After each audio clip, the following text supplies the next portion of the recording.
labie darbi, es varu teikt tā, ka tur piedalās daudz īstenībā cilvēki ar dažādiem projektiem. Man liekas, ka tas ir ļoti forši, kad var iegūt kaut kādas, nezinu, vai tās ir materiālās vērtības, vai tās ir, teiksim, tādas, nu, kaut vai, kad tevi atbalsta cilvēki un ka tās ir emocionālas vērtības, ko tur iegūst. Un vispār, nu jā, man liekas, ka tas ir baigi forši, kad ir tāda vieta.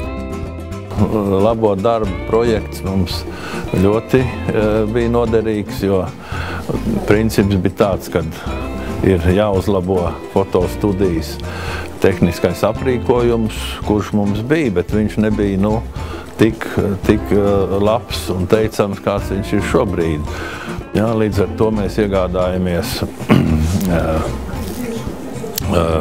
studijas zivs puldus, divas dažādas, viena 250 džaulu jaudīgi, viena 500, tad vairākus izkliedētājus ar lielu diametru, lai varētu fotografēt studijā ne tikai vienu portretu, bet vairāk cilvēku grupas, tad attiecīgi fotostatīvus, arī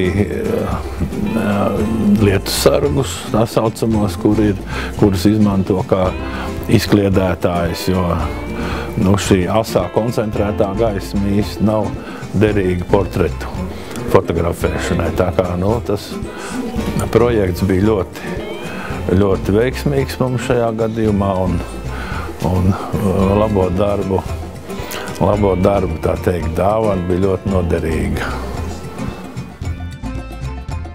Ļoti daudz neiet nekur mācīties par fotogrāfiem, lai arī viņiem tas ļoti patiktos un viņiem tiešām tas padotos, bet viņiem vienkārši nav tie resursi, ko tā kā pielietot. Nav tie saucamie sponsori, kas varētu ieguldīt viņu nākotnē. Tā ņem tā kopumā visu klasi, mēs visi esam tādi mērķtiecīgi, zinātni griboši.